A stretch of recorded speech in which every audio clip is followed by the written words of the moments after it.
Donc je suis très heureux de modérer cette première table ronde parce que je n'y ai que des amis. Alors en général, j'ai souvent des amis dans les tables rondes, mais là, ce sont des amis avec lesquels, pour un certain nombre d'entre eux, j'ai eu l'occasion, dans une vie antérieure, de collaborer.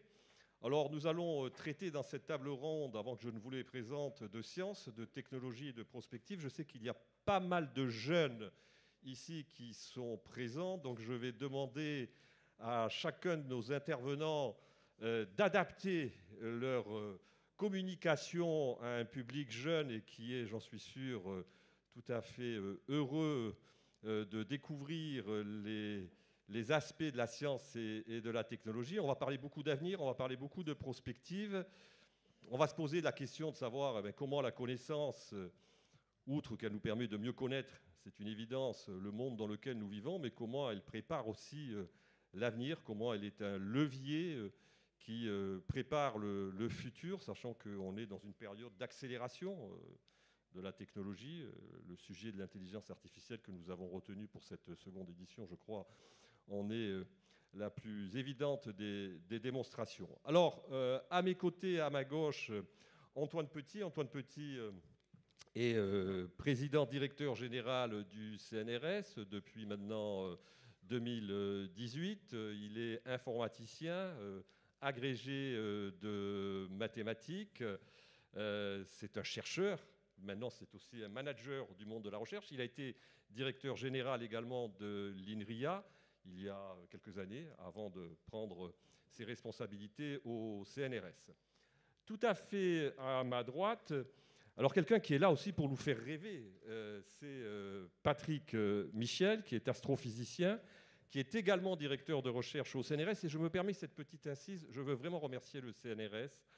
On sait que le CNRS, c'est un organisme qui couvre l'ensemble du champ de la connaissance, l'ensemble du champ de la recherche, mais ils nous ont beaucoup aidés à organiser cette manifestation. Et vous verrez beaucoup de chercheurs du CNRS durant ces 2 jours et demi.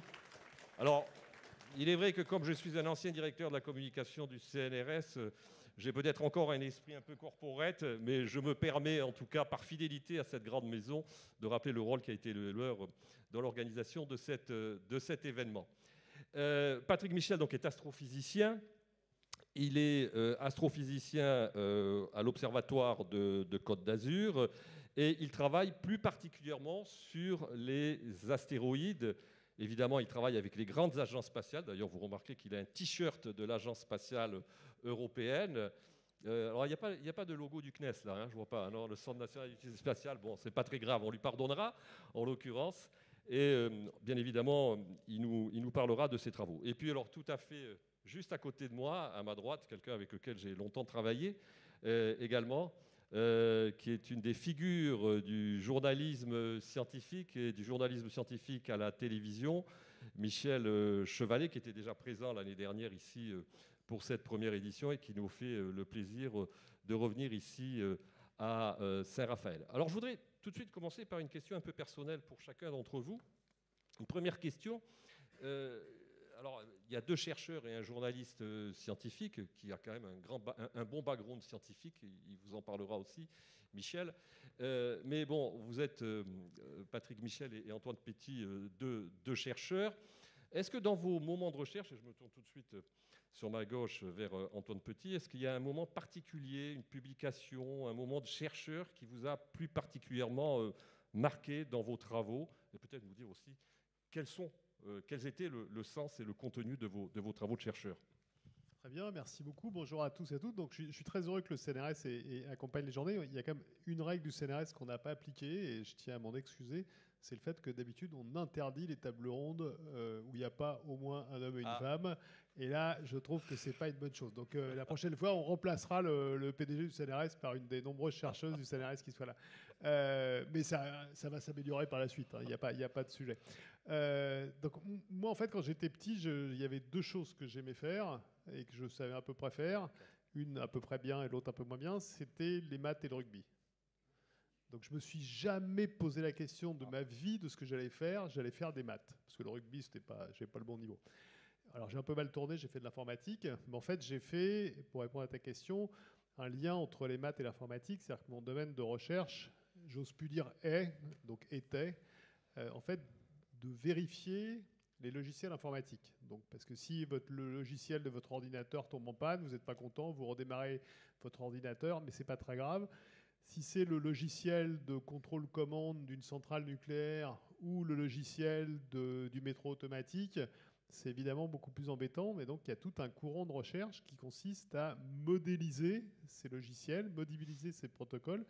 Ça veut dire faire un objet mathématique complexe, qui s'appelle un graphe, et d'étudier le logiciel via les propriétés du graphe. Et donc moi, j'ai fait une recherche qui était quand même essentiellement théorique, même si ça a plein d'applications potentielles, et on avait beaucoup d'interactions avec le secteur industriel.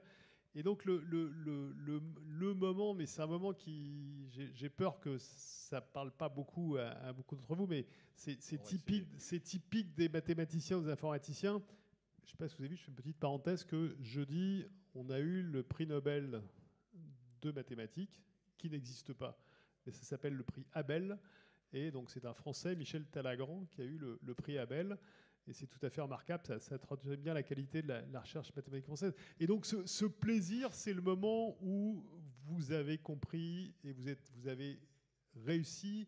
C'est un petit peu comme, si on veut parler aux jeunes, le moment, alors peut-être que quand vous résolvez un exercice de maths, alors vous pouvez être juste soulagé en disant, bon ben ouais, c'est une bonne chose de faite, ou vous pouvez avoir ce petit déclic intellectuel de dire, waouh, j'ai réussi.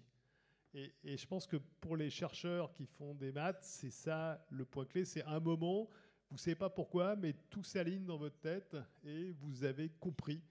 Et ça, c'est un bonheur qui est assez personnel, je dois dire, qui n'est pas forcément simple à partager, mais qui fait partie des grands plaisirs des chercheurs et des chercheuses. Merci Antoine. Alors Patrick Michel, je me tourne vers vous. D'abord, comment vous est venue la passion de l'astronomie? Au début, j'imagine. Oui. Et puis ensuite, je veux dire, de l'astrophysique. Ok, alors... Et puis la même question qu'Antoine. Est-ce qu'il y a un moment particulier dans votre vie de chercheur qui vous a particulièrement, j'allais dire, ému et passionné? Oui, alors il y a plusieurs. Il y a plusieurs moments, donc je vais les choisir, mais il y en a au moins 2 qui sont caractéristiques. Et alors, comment m'est venue la passion? En fait, c'est très bizarre, parce que je suis né à Saint-Tropez, et j'ai côtoyé les étoiles du cinéma quand j'étais petit, et je me suis vite rendu compte que elles n'étaient pas très rationnelles, et il valait mieux s'occuper des étoiles du ciel qui, elles, sont soumises aux lois de la physique et peuvent être mises en forme, sous forme d'équations mathématiques. Mais c'est vrai, en fait, c'est un prof de physique en terminale, en fait, qui un jour nous a dit, vous savez, les mathématiques, c'est un langage qui décrit le monde. Et si vous le maîtrisez, et si vous comprenez comment la matière fonctionne, eh bien, en regardant une étoile, sans même la toucher, vous pouvez connaître sa température, son âge, sa taille, etc. J'ai trouvé ça super puissant, de me dire que simplement, avec un langage, en comprenant un peu comment les choses fonctionnent, on peut décrire le monde en le mettant en équation et prédire ce qui va se passer. Ça m'a bouleversé. Donc c'est ça qui m'a fait dire, ok, je quitte le monde des étoiles tropéziennes et je vais m'occuper de celle du ciel.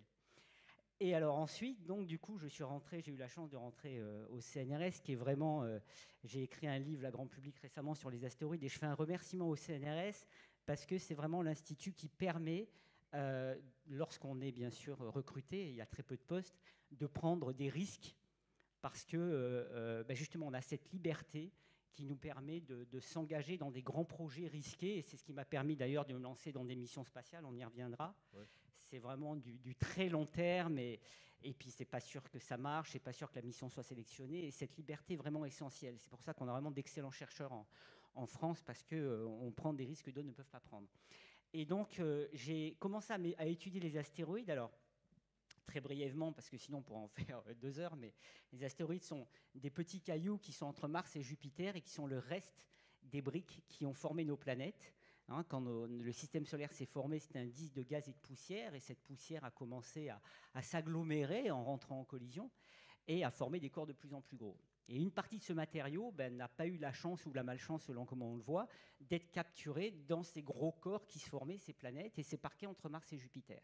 Et ils ont un avantage, c'est que, contrairement aux planètes qui sont grosses, dont le matériau s'est transformé parce qu'elles ont chauffé, comme quand on met des ingrédients dans un four et qu'on fait un gâteau, eh bien, ils ont un avantage, c'est qu'ils ont gardé la mémoire de la composition initiale des ingrédients qui ont formé les planètes. Cette composition était perdue dans les planètes qui ont chauffé. Donc en les étudiant, on remonte le temps, on accède à la recette qui nous permet de fabriquer le système solaire et les planètes. Et en m'intéressant à ces astéroïdes, en fait, j'ai essayé de comprendre comment ils sont faits, comment ils évoluent. Et j'ai commencé à réaliser avec d'autres que dans cette ceinture, il se produit des collisions et les astéroïdes se rentrent dedans.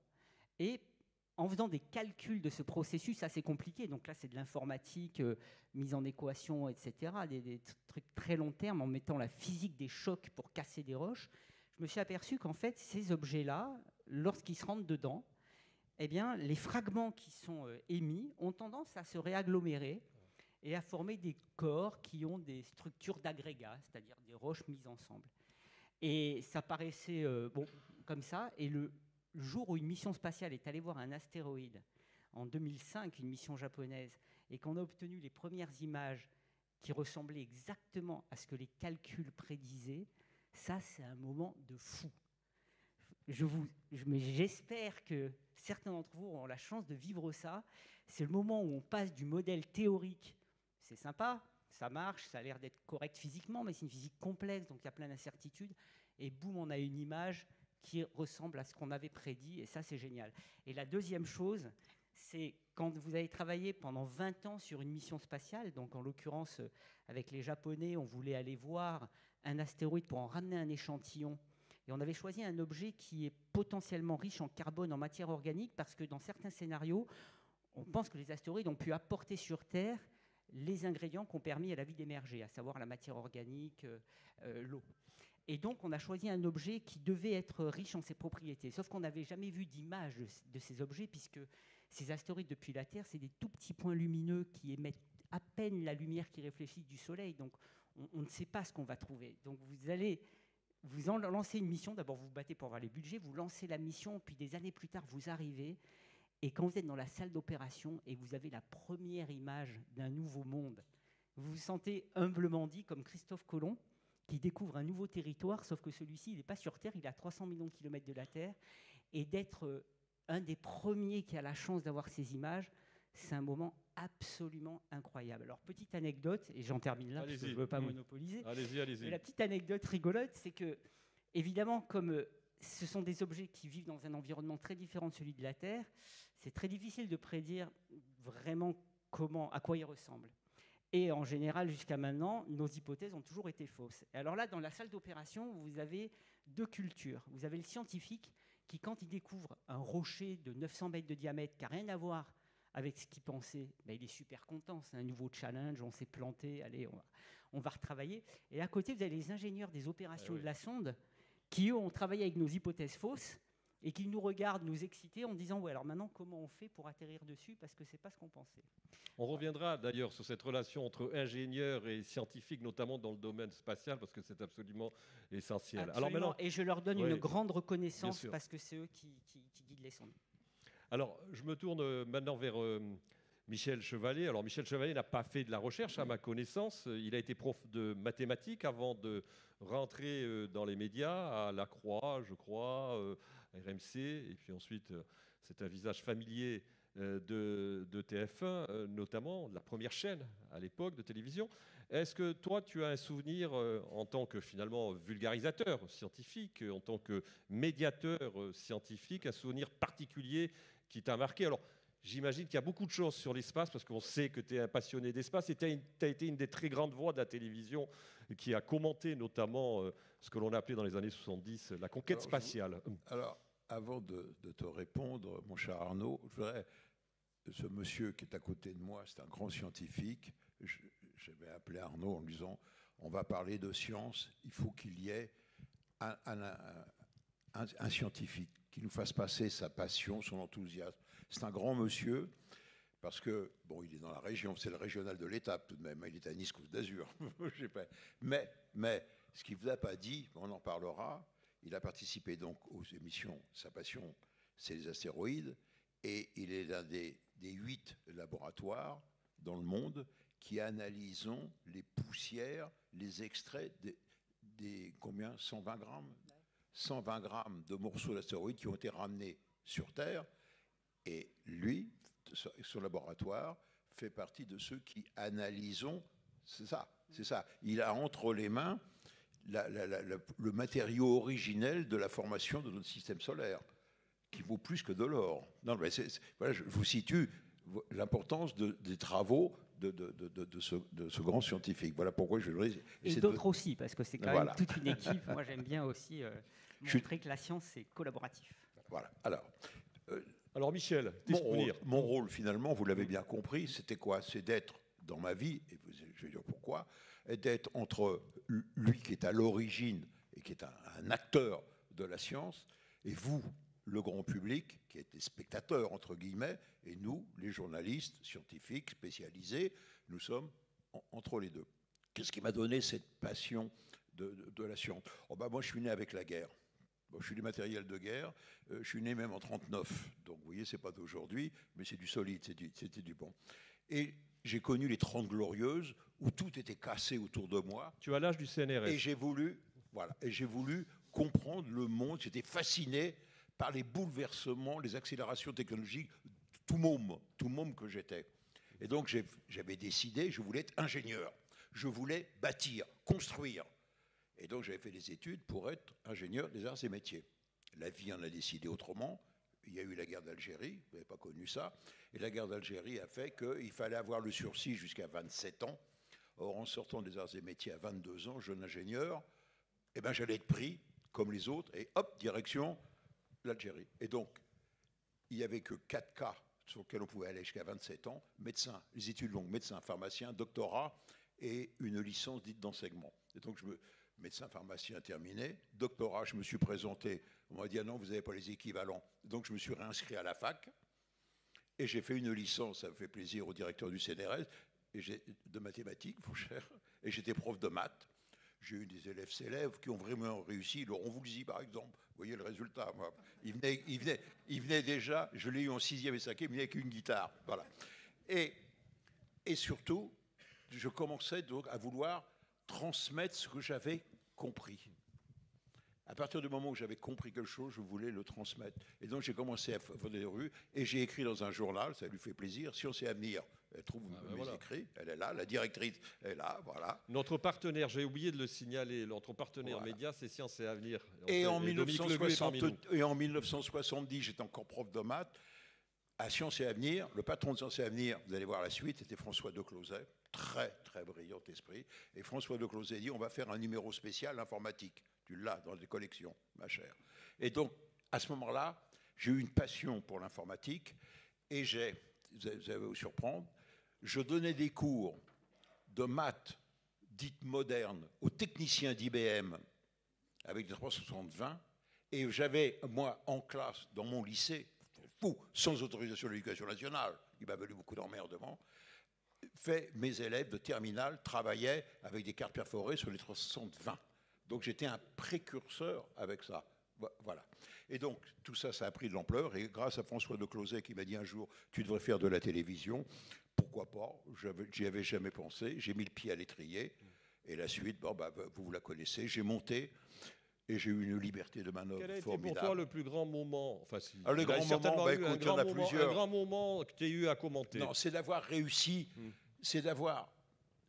la première chose, c'est vous donner l'envie de vous intéresser à la science. C'est pour ça que j'ai inventé des maquettes pour faire comprendre. Il n'y a pas d'ordinateur. La science des maquettes. Non. Les grands moments, il y en a eu plein, mais j'en retiendrai 2. Le premier moment, c'était pour sensibiliser le vol de Jean-Loup Chrétien, le premier Français dans l'espace, on est au CNES. 1980. C'était compliqué d'avoir les images. Il était chargé de communication du CNES. Non, pas au moment où Jean-Loup Chrétien a volé. J'étais un peu jeune encore, mais je te remercie de me vieillir. Mais je savais que Jean-Loup Chrétien jouait de l'orgue, et donc j'ai fait monter. Vous voyez, c'était du temps du régime communiste que ça a été. J'ai fait monter un petit orgue Yamaha dans la station spatiale Mir, et Jean-Loup Chrétien, dans le journal de 20 heures de PPDA, a joué de l'orgue en direct depuis l'espace. C'est 6 mois de boulot pour sensibiliser les gens à ça. Et le deuxième coup que j'ai réussi, qui est un grand défi, ça a été le percement du tunnel sous la Manche. Et je voulais, c'était Bouygues était mon patron, et M. Bouygues me dit, Chevalet, où en sont mes petits gars? J'appelle mes petits gars. Ben, je lui dis, on va le percer dans 3 mois. Je voudrais le voir chez moi, autrement dit sur TF1. Évidemment, c'est le patron. Démerdez-vous. Bon. Et Patrick Lelay, qui était à table, me dit, Michel, tu sais ce qu'il te reste à te faire.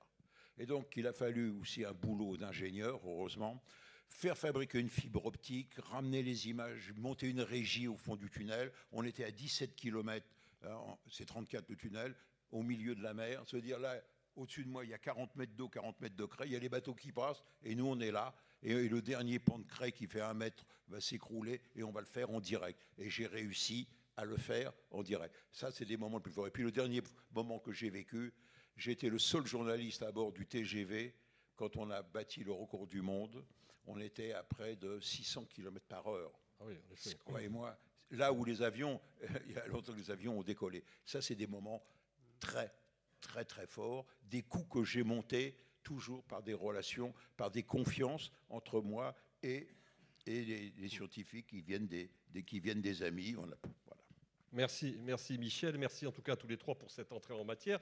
Alors maintenant, je reviens vers Antoine Petit, peut-être quand même un mot sur le CNRS, parce que le CNRS, comme je l'ai dit, nous a particulièrement aidé à monter cet événement. Peut-être pour préciser, tout le monde connaît le CNRS, je sais, il y a une forte visibilité, une forte notoriété du CNRS, mais peut-être préciser un peu quelles sont les missions du CNRS et puis quels sont les grands chantiers d'avenir du CNRS, puisqu'on est là pour parler d'avenir, de prospective, et notamment dans ce domaine très spécifique qui est l'intelligence artificielle.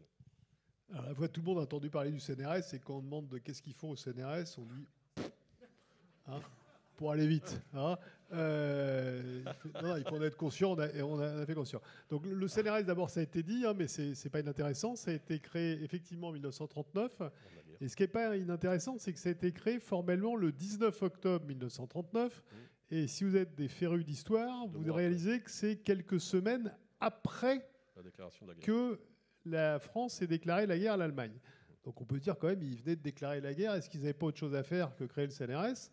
Et en fait, la réponse était non, puisque dès le début, il y avait cette idée que la science devait être utile à la société, que la science allait aider la France dans le conflit dont évidemment personne ne mesurait à l'époque la gravité et le caractère dramatique.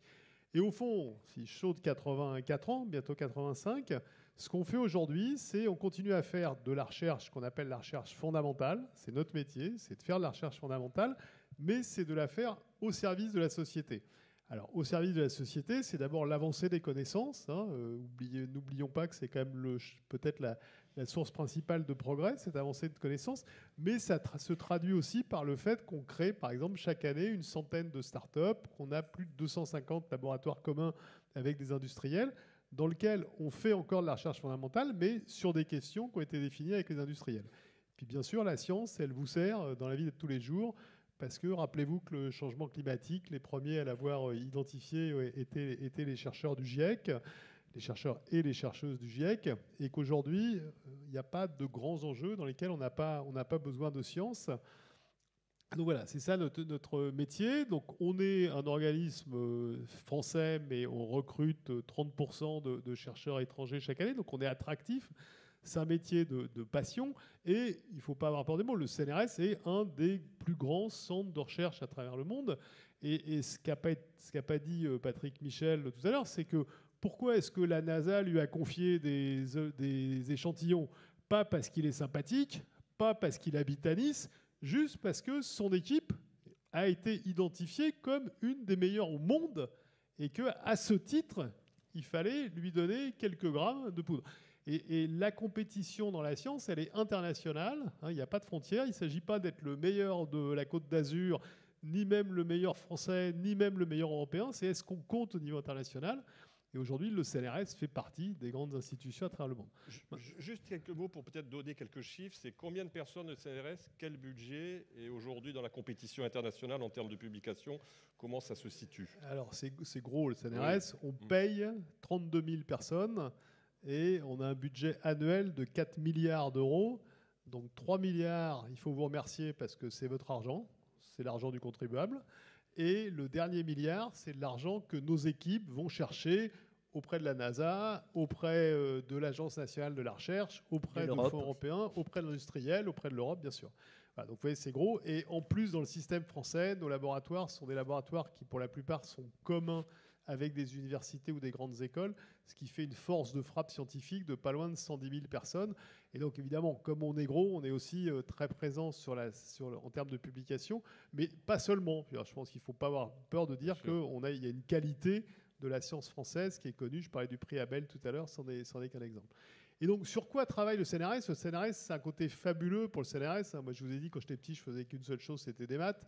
Maintenant, j'ai la chance d'être dans une boutique où j'ai la chance je dis souvent, moi, je connais rien sur tout. D'accord ? Et c'est ça le CNRS. On fait aussi bien du quantique que de la chimie des matériaux, que l'étude du cerveau, que du spatial, on l'a dit. Mais on a aussi des sociologues qui étudient les conflits à travers le monde pour essayer de les comprendre. Donc on a tout ça. Et évidemment, l'intelligence artificielle est un enjeu absolument majeur. Donc en ce qui concerne l'intelligence artificielle, on est à la fois, si je peux dire, producteur d'intelligence artificielle au sens où on a des équipes de mathématiques, d'informatique qui produisent des logiciels, qui produisent des algorithmes. Mais on est aussi, comme tout le monde, utilisateur. C'est-à-dire que l'intelligence artificielle est en train de révolutionner à peu près toutes les sciences, comme elle révolutionne finalement notre monde. Elle est en train de révolutionner des sciences comme même les sciences spatiales, où ils récupèrent des données en quantité absolument, j'ose pas dire astronomique pour les sciences spatiales, et c'est vrai aussi dans d'autres domaines. Donc ça, c'est un des grands enjeux. Et s'ajoute à ça, pour nous, un sujet qui va être l'objet des débats au cours de ces 2 journées, c'est quelles sont les limites qu'il faut donner à l'intelligence artificielle, quelle est l'éthique qu'il y a derrière, est-ce qu'il faut la réguler, est-ce qu'il faut interdire un certain nombre de choses. Ça fait partie des réflexions qu'on conduit au CNRS, et voilà, on essaie d'être toujours au devant de la connaissance et au devant du savoir.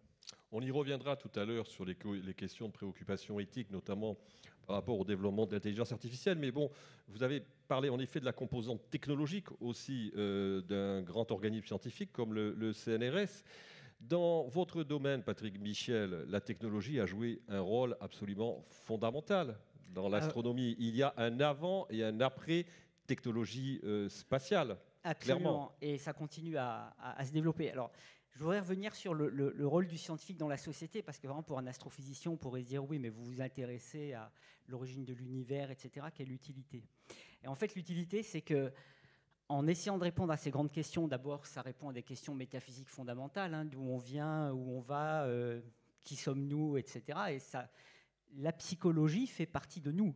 On a besoin de se rassurer et de savoir ça. Donc, on nourrit un petit peu votre psychologie avec ça. D'autre part, pour faire ça, on a besoin de relever des défis extraordinaires dans l'espace. Et ça, le fait de relever des défis qui, en plus, peuvent être une source d'émerveillement, parce que si je vous montre des images de Jupiter prises par une sonde qui est actuellement sur Jupiter, vous verrez, c'est merveilleux et donc ça donne envie. Et du coup, le fait de donner envie, c'est aussi pour les jeunes très important. Vraiment, mon but, c'est vous donner le goût de la connaissance, le goût des défis, le goût du temps long, parce que les projets qui réussissent, c'est du temps, c'est de la persévérance, c'est des échecs et c'est pas grave. On apprend de ces échecs, on remonte, voilà, pour expliquer qu'un succès, c'est un parcours et le chercheur le sait bien. C'est pas que des likes sur un Instagram, c'est du temps. Et donc, pour moi, le rôle du scientifique, c'est aussi de passer ce message-là au travers de ses recherches. Et d'autre part, il se trouve que je travaille aussi sur ce qu'on appelle la défense planétaire, c'est-à-dire le risque d'impact d'astéroïdes. Et là, je vais venir à votre question. Parce que j'ai été un des initiateurs de 2 missions qui produisent le premier test de déviation d'astéroïdes. Donc, vous avez peut-être vu Armageddon, avec Bruce Willis, le pauvre qui finit mal. On essaie de ne pas le sacrifier et d'utiliser plutôt des robots. Et avec la NASA, on a déjà envoyé une sonde qui a tapé dans un astéroïde pour le dévier de sa trajectoire. Et l'Agence spatiale européenne m'a donné la responsabilité d'une mission qui va retourner sur la scène du crime pour voir dans quel état on l'a mis. Et pour faire ça, il a fallu de l'intelligence artificielle. Voilà. Parce qu'en fait, comme je vous l'ai dit tout à l'heure, un astéroïde depuis la Terre, on n'a que sa lumière. Sa taille, c'est très difficile, sa structure, etc. Donc quand on envoyait cette sonde qui s'appelle DART de la NASA en novembre 2021, on savait d'ailleurs, grâce aux mathématiques, ça c'est magnifique, une fois qu'elle était lancée, 2 heures après le lancement, on savait à la seconde près quand l'impact aurait lieu 10 mois après. 19h14, 21 secondes, 26 septembre 2022, heure américaine. Et on le savait en novembre 2021. Vous voyez, avec les MAPT, vous pouvez calculer la trajectoire d'une sonde et vous savez exactement quand ça va taper. Sauf que la chose qu'on ne savait pas, c'est à quoi va ressembler cet objet. Et donc, ça veut dire que l'impact avait lieu à 11 millions de kilomètres de la Terre, hein, donc bien au-delà de la Lune. La Lune est à 300 000 kilomètres, 400 000 kilomètres. 11 millions de kilomètres de la Terre. Donc, impossible dans un jeu vidéo, comme vous le faites avec un joystick, de guider la sonde pour qu'elle tape dans l'astéroïde.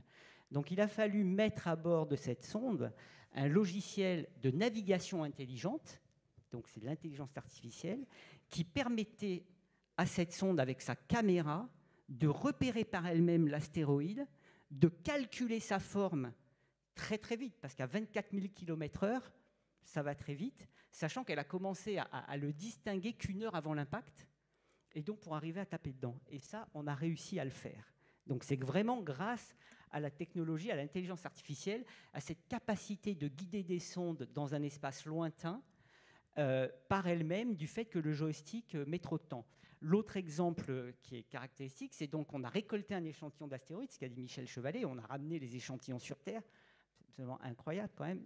L'astéroïde était à 300 millions de kilomètres de la Terre. Et comme je l'ai dit tout à l'heure, on s'est trompé sur... en gros, on avait dit aux ingénieurs, vous savez, pour se poser, il n'y aura pas de problème, il y aura une plage de sable comme à Saint-Tropez, il n'y aura pas de rochers, vous pourrez vous poser tranquillement. Et en fait, les images de l'astéroïde qu'on a obtenues quand on est arrivé nous ont montré un objet rempli d'énormes rochers distribués sur toute la surface. Donc les ingénieurs avaient envisagé une stratégie de navigation pour descendre sur l'astéroïde qui acceptait une précision de 50 mètres sur un objet de 900 mètres. On est à 300 millions de kilomètres, hein, donc 50 mètres, c'est rien du tout. Et en réalité, au fur et à mesure d'analyser les images, on s'apercevait qu'il n'y avait pas de zone plus large que 10 mètres pour se poser, à cause des rochers. Et donc, qu'est-ce qu'il a été fait ? Il a été décidé d'augmenter l'autonomie de la sonde. Donc là, à nouveau, on dit, OK, finalement, les maths, c'est mieux que la main avec le joystick. Donc, on a appris à la sonde, on l'a fait descendre, et on lui a fait un catalogue d'images. Ça, ce sont les ingénieurs qui s'occupent de Exactement. ça. C'est les ingénieurs. Peut-être dire dans la division du travail entre scientifiques et ingénieurs comment ça fonctionne. Donc, les scientifiques, eux, ils vous racontent des choses qui, au final, parce qu'on va voir des nouveaux mondes, ne sont pas tout à fait justes. Mais après, évidemment, avec les images, ils commencent à comprendre ce qui se passe. Ils nourrissent les ingénieurs avec cette information, et ces informations aident les ingénieurs à mieux redéfinir comment on va descendre sur un astéroïde. En gros, c'est ça. Et donc, en fait, ce que les ingénieurs ont décidé, c'est de faire des descentes de la sonde vers l'astéroïde pour qu'on fasse des catalogues d'images et que la sonde, par elle-même, apprenne à partir de ces images quelles sont les zones dangereuses ou pas. Et à partir de là, on a réussi à descendre au mètre près, à 300 millions de kilomètres de la Terre. Donc tout ça, c'est grâce à l'intelligence artificielle, à la capacité de faire de ce qu'on appelle en anglais du machine learning. Hein, c'est la machine apprend par elle-même à partir de bases de données qu'on lui fournit. Et ça, c'est absolument extraordinaire et ça ouvre des champs d'application incroyables. Peut-être un mot aussi, préciser à peu près la durée moyenne de développement d'un programme spatial. Ah, merci de dire ça. Oui, parce que c'est important de le dire. Alors, par exemple, pour la mission DART et la mission ERA, dont vous allez entendre parler, puisqu'elle va être lancée le 7 octobre depuis Cap Canaveral avec une Falcon 9 de SpaceX, je serai là-bas. C'est un lancement, c'est un truc de fou. Hein. Franchement, c'est très émouvant. Voilà. Eh bien, ça a été 20 ans de travail, en fait. Mais alors, 20 ans, le temps de faire les études et surtout le temps de faire approuver la mission, parce que c'est comme être recruté au CNRS, c'est un boulot d'être accepté et d'être recruté. Une mission spatiale, c'est pareil. Le plus grand temps, c'est d'avoir l'argent. Une fois qu'on a l'argent, on développe plus rapidement. Mais ça fait partie du jeu. Donc un chercheur, c'est pas simplement quelqu'un qui est derrière un bureau en train de calculer. Ça, c'est la partie la plus plaisante, la raison pour laquelle on le fait au départ. Mais c'est aussi quelqu'un qui est capable de se battre pour faire passer des grands projets. Alors certains sacrifient plus de temps que d'autres, mais voilà, il y a cet aspect un petit peu multidisciplinaire où il faut comprendre le système, se battre, et c'est ça qui est formidable, parce que quand on fait ça, on travaille avec des ingénieurs, on travaille avec les politiques, on commence à comprendre en fonction des pays qu'est-ce qui attire le plus pour mettre de l'argent, et chaque pays a ses propres ambitions. Donc il y a ce côté passionnant, mais c'est ça qui prend du temps. Et pour vous donner une dernière information, cette mission Hera, donc la partie européenne, devait arriver en même temps que la partie américaine, donc elle devait observer l'impact depuis l'astéroïde. Et la raison pour laquelle on arrive en retard, c'est parce qu'on n'a pas réussi à faire approuver la mission à temps à l'Agence spatiale européenne. Ça a été un échec incroyable. On avait travaillé 15 ans, on a tous pleuré, mais certains d'entre nous se sont dit non, on ne s'arrête pas là, ça vaut trop le coup, et on a fini par gagner. Donc moralité, si vous êtes sûr qu'une idée elle est bonne, mais battez-vous à fond, parce que si ça passe pas, de toute façon vous apprendrez énormément de choses, et puis voilà, et puis parfois ça passe, et là c'est le bonheur extrême. Patrick, je crois que Antoine Petit voulait réagir. Non, juste rebondir sur cette question de temps qui est absolument essentielle. Donc à la fois, comme je vous l'ai dit, on crée chaque année une centaine de startups. Donc il y a des sujets pour lesquels le transfert vers la société est assez rapide, même si après le fait que la startup grandisse peut prendre du temps. Et j'imagine que pas beaucoup d'entre vous savent que grâce à une de ces startups, le CNRS est rentré au CAC 40 il y a à peu près 1 an et demi. On l'ignorait. Voilà. Si vous regardez, il y a peut-être 2 ans maintenant, ça va faire 2 ans. C'est Eurofin Scientifique est rentré au CAC 40. Eurofin Scientifique est une start-up qui est née en 85 des laboratoires du CNRS et de l'Université de Nantes. Donc, mais je reviens à cette notion de temps parce que oui, le spatial est un domaine dans lequel le temps est important, mais c'est vrai dans beaucoup de sujets. Le machine learning, on a l'impression que c'est arrivé hier. Les premiers algorithmes de machine learning datent de la fin des années 1980. D'accord ? Donc il y a plus de 30 ans et ça marchait pas. Ça marchait pas bien. Pourquoi ça marchait pas bien ? Parce qu'on avait des ordinateurs qui n'étaient pas assez puissants et puis on n'avait pas assez de données. Et parce qu'il y a des Patrick Michel de l'informatique, si je peux dire, qui ont cru à ça et qui sont battus pour continuer à améliorer les algorithmes, vous voyez qu'aujourd'hui, tous les progrès de l'IA dont on parle sont basés sur le machine learning, ou la plupart d'entre eux sur le deep learning, et là encore, ça a pris du temps. On pourrait prendre un autre exemple qui est l'ARN messager. L'ARN messager, dont vous avez entendu peut-être parler un tout petit peu, ou alors je ne sais pas où vous étiez pendant le Covid, ça a été découvert par Jacob et Monod au début des années 1960. Ça leur a valu le prix Nobel en 1965. Et donc, vous voyez qu'il a fallu comme un certain temps. Voilà. Et donc, je crois que cette notion de temps, elle est importante parce que souvent, aux scientifiques, on nous dit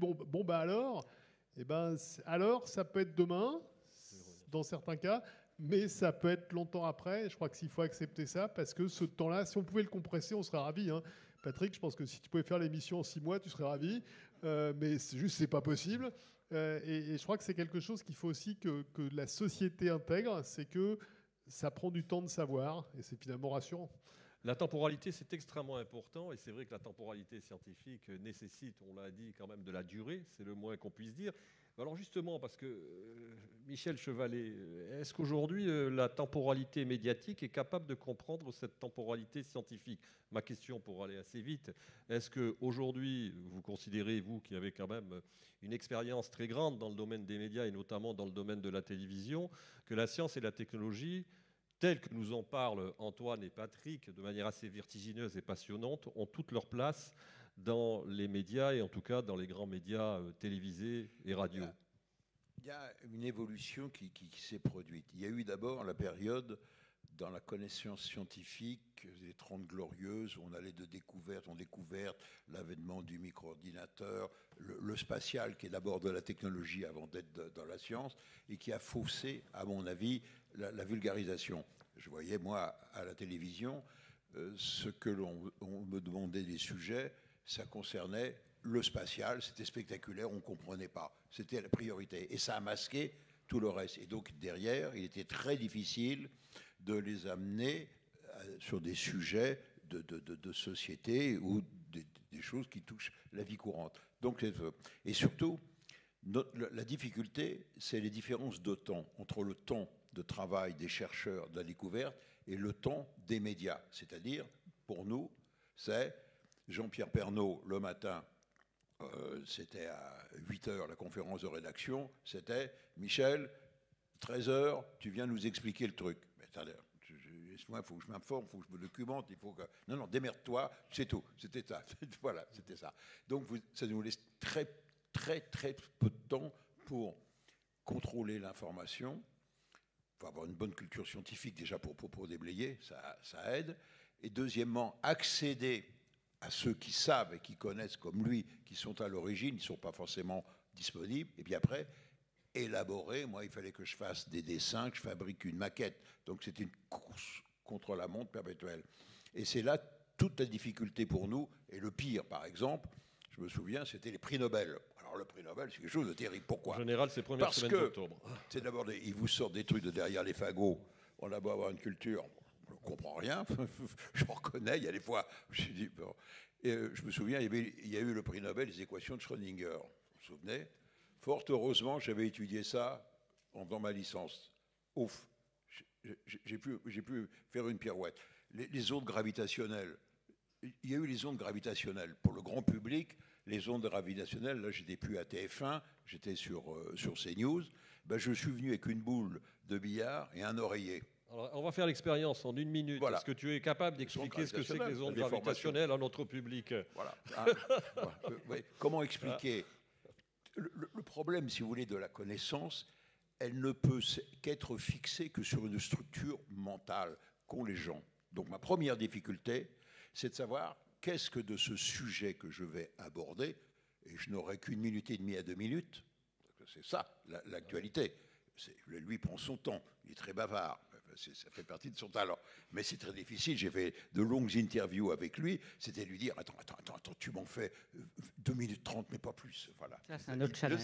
Mais maintenant, il est rodé, voilà. Et donc, vous aviez les ondes gravitationnelles, le prix Nobel vient de tomber, Michel, et ça tombe toujours à 12h45, pour le journal de 13h. Donc vous avez un quart d'heure pour faire une pirouette intellectuelle, vous dire, attends, de quoi il parle, de quoi, qu'est-ce que le public connaît de cela, par quoi je vais raccrocher ça. Comme je flairais le coup avec des copains au CNRS, que ça traînait dans l'air, j'avais amené un oreiller, une boule de billard. Pourquoi ? Comment une masse pesante, une masse peut-elle déformer l'espace ? J'ai dit, voilà, vous imaginez l'espace, c'est la surface de mon édredon, là, de mon oreiller. Voilà, vous pouvez voir cette forme-là. Bon. Regardez, je mets une petite bille. Est-ce que ça me le déforme ? Pas beaucoup. Je fais rouler ma petite bille. Ma petite bille, elle va traverser l'oreiller, elle va continuer à rouler. Je prends ma boule de billard et je le mets. Faites l'expérience, boum, il y a un creux. Et là, ma petite bille, je lance ma petite bille, vos billes étant môme, elle va décrire une courbe, c'est de sa vitesse. Et si la vitesse n'est pas suffisante, hop, elle va tomber et elle va aller. Voilà, vous faites l'expérience. Bon, ben voilà, vous avez vu, en 40 secondes, je vous ai dit, ben voilà, c'est les ondes gravitationnelles. Alors maintenant, on va trouver le mécanisme pour les visualiser, etc. Mais je n'ai pas employé un mot scientifique. Je ne vous ai pas dit que c'est K et même prime sur D2, etc. Pas du tout. Vous voyez, avec un oreiller et une boule de billard, c'est-à-dire des concepts que le public a. Là, je suis arrivé à leur dire, je ne vais pas vous expliquer ce que c'est, mais je vais vous donner les clés pour comprendre les informations que vous allez avoir. Et pour terminer, moi j'ai fait mienne cette phrase, c'est mon copain Bertrand Piccard. J'ai fait beaucoup d'émissions avec lui, mais à la télévision suisse, pas française.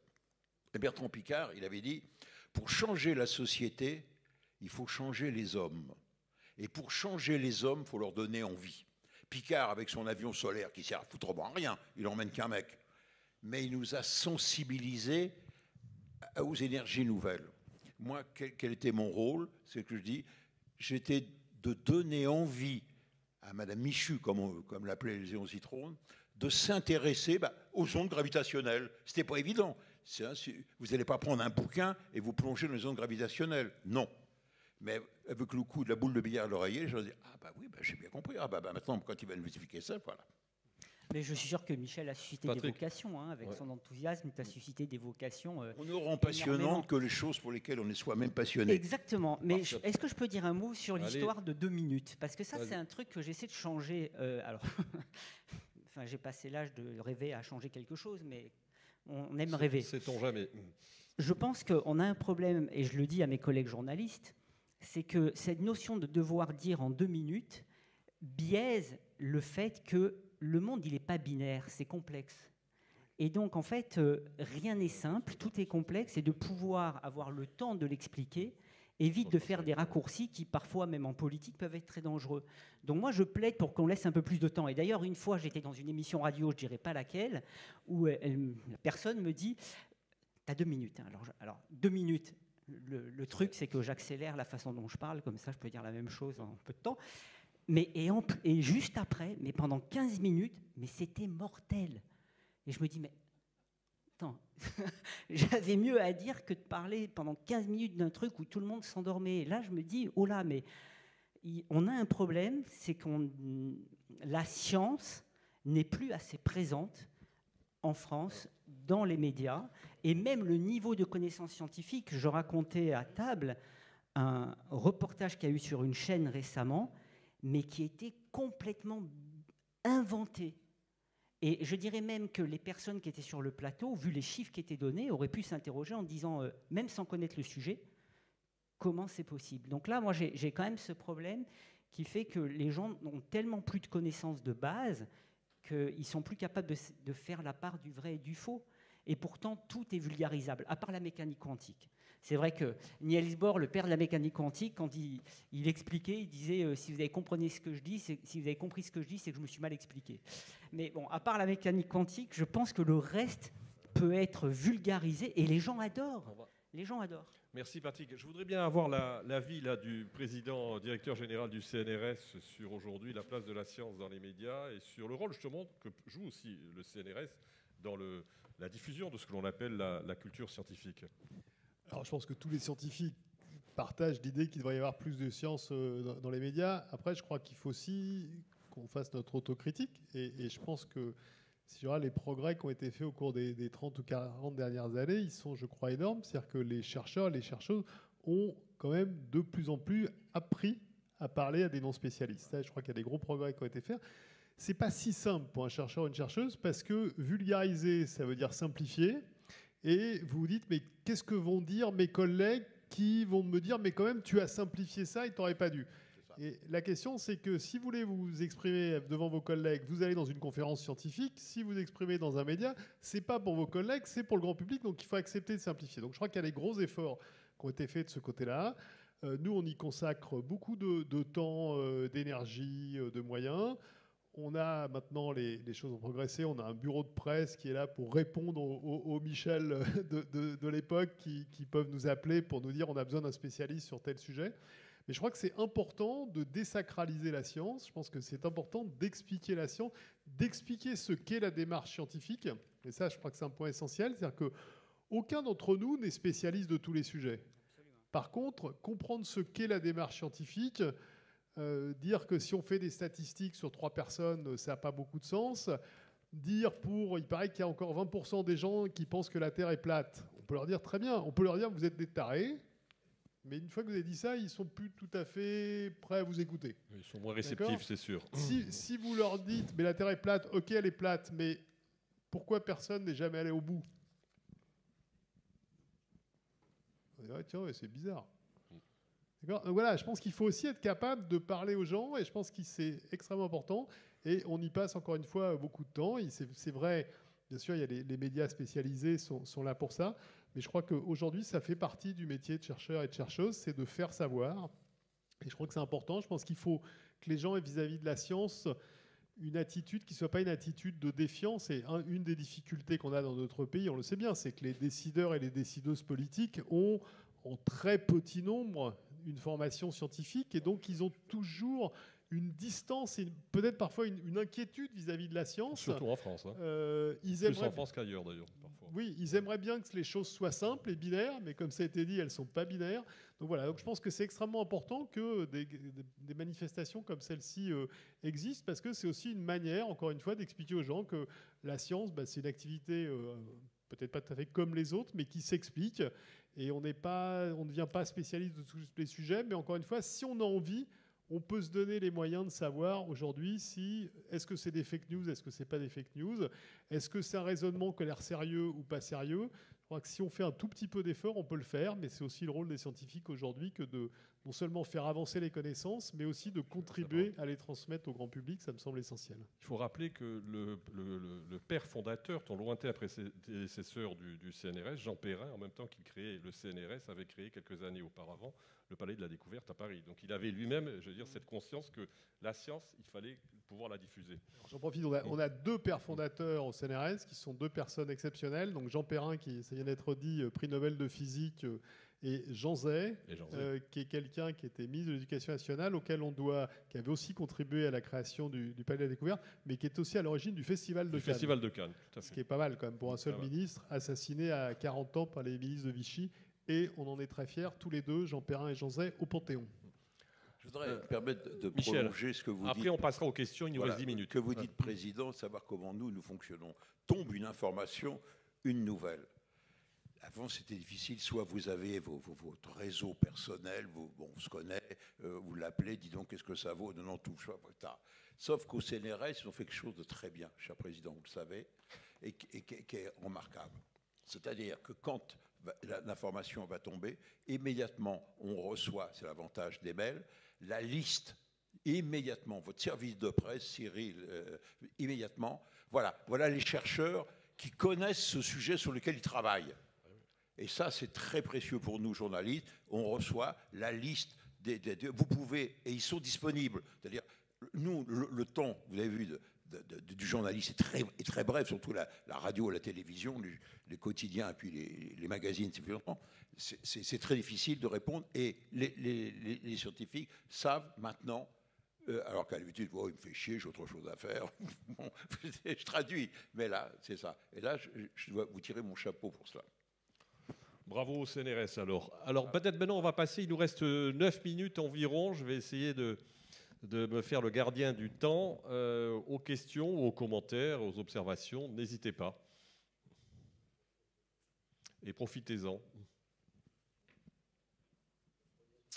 Monsieur là-bas, voilà, il faut peut-être vous amener, voilà, on va vous donner un micro monsieur. Attendez, on va vous apporter un micro. J'en profite, on a parlé de prix Nobel tout à l'heure. On a une conférence à 19h59, si je ne m'abuse, ou 18h59 plutôt, de Gérard Mourou, prix Nobel de physique, tout à l'heure. Quand vous avez parlé de la boule et de la bille, était-ce le même matériau? Alors là, qui a parlé de la boule et de la bille? Je crois que c'est Michel. Était-ce le même matériau? Par contre, la boule et la bille. Oui, dans l'oreiller. La boule de billard et la bille. Alors qui en a parlé? C'est oui, Patrick? La boule de billard et la bille étaient le même matériau. Peu importe. C'est la masse. C'est la masse. C'est la masse qui compte. Hein. D'accord. La masse, c'est tout. Mais Pas le poids. Le poids, c'est fonction avec la gravitation. Non, la masse, c'est tout. C'est très difficile et c'est ça qui est passionnant. Il y a une autre question là. Oui, c'est très difficile parce qu'on essaie de, et Michel le fait bien, de représenter quelque chose, de prendre une analogie pour un espace qui est au-delà de ce qu'on peut vraiment montrer en réalité. Donc en fait, c'est une façon de... Parce qu'il faut bien vous donner un repère, une façon de visualiser ce qui se passe dans l'espace. Or, l'espace, il y a tellement de dimensions que nous, on a l'habitude de nos 3 dimensions habituelles. Donc Michel essaie de traduire ce qui se passe dans l'espace à des dimensions... beaucoup plus nombreuses que celles auxquelles on a accès. C'est pour ça que je faisais des maquettes à l'époque. Je faisais des maquettes pour expliquer un rendez-vous dans l'espace. C'était difficile pour les gens de comprendre que si vous accélérez, vous allez vous rapprocher de la Terre. Bah oui, pour un rendez-vous. Je veux rattraper une cible, hop, je mets les moteurs. Bah, si vous allez plus vite, vous allez vous rapprocher de la Terre. Bah oui, ça c'est M. Newton qui parle. Voilà, c'est tout. Et ben moi, j'utilisais des maquettes. Vous vous souvenez que je faisais fabriquer. Voilà. Il y a une question là-bas, je crois au fond. Monsieur? Oui, merci pour la... Mettez bien votre micro, qu'on vous entende bien. Vous m'entendez? Oui, voilà, là c'est mieux. Donc merci pour l'initiative des conférences sur les sciences, parce qu'en effet, très longtemps, on a attendu et la science a apporté beaucoup de bien-être, et chaque jour qui passait était mieux que le précédent grâce aux apports scientifiques et à la technologie. Mais ne pensez-vous pas que depuis quelque temps, le principal obstacle ne vient pas justement d'une certaine censure ou d'une certaine utilisation qui est faite des sciences pour éviter les débats, puisque normalement, c'est les débats qui sont à la source des avancées scientifiques. Et on peut prendre 2 exemples, bien entendu, que vous allez deviner au niveau du climat et au niveau de l'ARN qui ont été évoqués. Est-ce que vous n'avez pas eu l'impression que la science a été bridée, que les débats ont été interdits et que, justement, même avec les nouvelles technologies, avec l'intelligence artificielle, on ne va pas encore retomber dans cette utilisation de la science pour en profiter, pour censurer. Je le dis parce que j'ai vu un certain nombre d'invités également.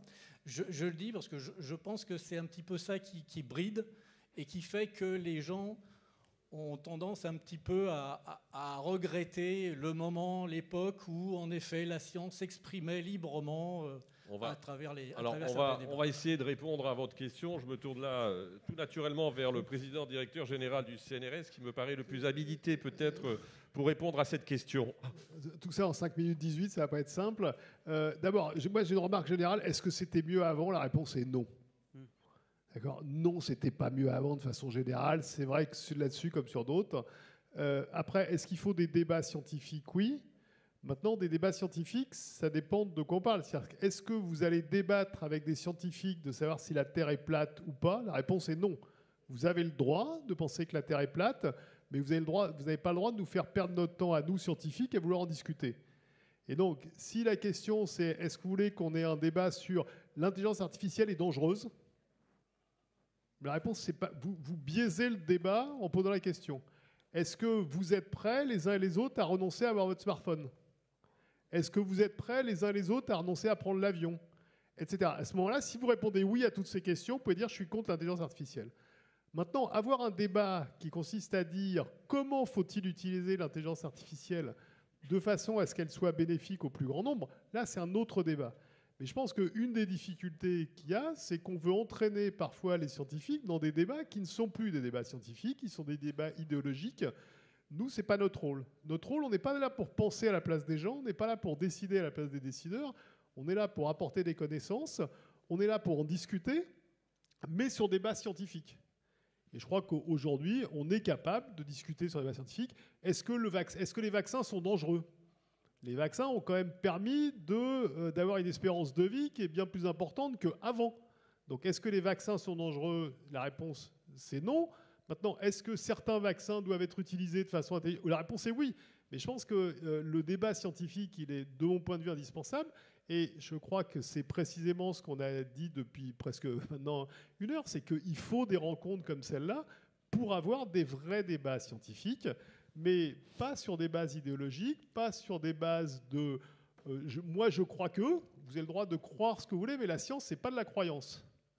D'accord? Et donc, oui, il faut des vrais débats scientifiques, mais avec des arguments scientifiques. Et il ne faut pas mélanger, je crois, les discussions que vous avez le droit d'avoir, qu'on a tous, même moi, le soir avec vos copains, qui sont des discussions de salon autour de ce que vous voulez boire, ça ne me regarde pas, et avec des vrais débats scientifiques. Et donc, oui, on a besoin de débats scientifiques. Je crois que ça, c'est incontestable. Ouais. Je crois que Patrick Michel voulait réagir et Michel Chevalet. En tant que chercheur, je peux vous dire une chose, on ne m'a jamais interdit de m'exprimer. Ni le CNRS, ni qui que ce soit. Nous sommes dans un pays libre et je peux dire ce que je veux. Après, à moi de faire la différence entre lorsque je parle et que je représente mon institution, ou alors est-ce que je parle d'un point de vue personnel. Mais on peut s'exprimer. Le problème pour moi, il est plus sur le fait de faire remonter l'information aux politiques. Vous parlez par exemple du climat. Les gens qui travaillent sur le climat ont mis des années avant que le politique prenne en charge ce problème-là. Alors moi, je le vis pour un risque qui est beaucoup moindre que le climat, le risque d'impact d'astéroïdes, qui est un risque très faible. On n'a aucun astéroïde qui nous menace, mais on sait qu'il se reproduira sur le long terme. Et comme pour une pandémie, il vaut mieux être prêt avant d'en avoir besoin. Et la petite anecdote, et qui correspond exactement à ça, c'est que bon, je suis très impliqué là-dedans au niveau de l'ONU, etc. Les Américains me connaissent. Et un jour, j'étais à la Maison-Blanche, en fait, en juillet, à Washington. Et en fait, ce risque est traité au niveau de la Maison-Blanche aux États-Unis. C'est un des risques qu'ils considèrent majeurs, et donc c'est au niveau de la présidence américaine. Et le correspondant de la Maison-Blanche sur ce thème-là me dit quand même, Patrick, la France, c'est bien que tu représentes la France. Je dis, ah non, attends. Non, alors je pense que si tu demandes à n'importe qui en France, ils ne savent même pas que le risque il existe et qui je suis. Donc c'est le problème quand vous dites qu'il y a une censure, c'est pas qu'il y a une censure, c'est qu'il y a un passage d'informations qui ne se fait pas nécessairement sur tous les thèmes entre les préoccupations des scientifiques et les préoccupations du politique. Mais personnellement, je ne vois pas de censure. Après, l'autre chose à dire aussi, c'est que le débat scientifique, la science, elle est faite de débats parce qu'on a tous des interprétations différentes par rapport à certaines connaissances. Ce qu'il ne faut pas, et c'est ce qu'on a fait pendant la pandémie, et ça pour moi c'est une erreur, c'est que ces débats se fassent sur des plateaux de télévision. Ce sont des débats d'experts, le néophyte n'a pas la capacité de trancher, et à partir de ce moment-là, le néophyte qui voit deux experts ne pas être d'accord se dit, je vais croire lequel je veux. Et ça, c'est pas bon. Le débat d'experts, il doit avoir lieu entre experts.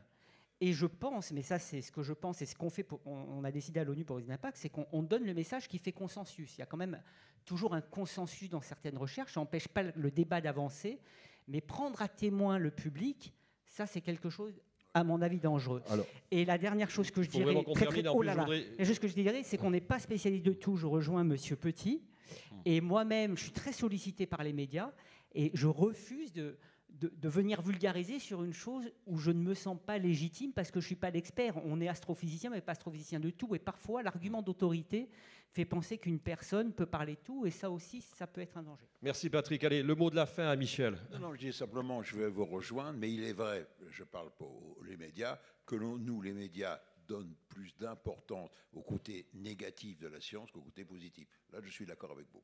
Il n'y a pas que sur la science. Bon, écoutez, il me reste à vous remercier et vous pouvez les applaudir. Donc Antoine Petit, Patrick Michel et Michel Chevalet. Merci à vous trois.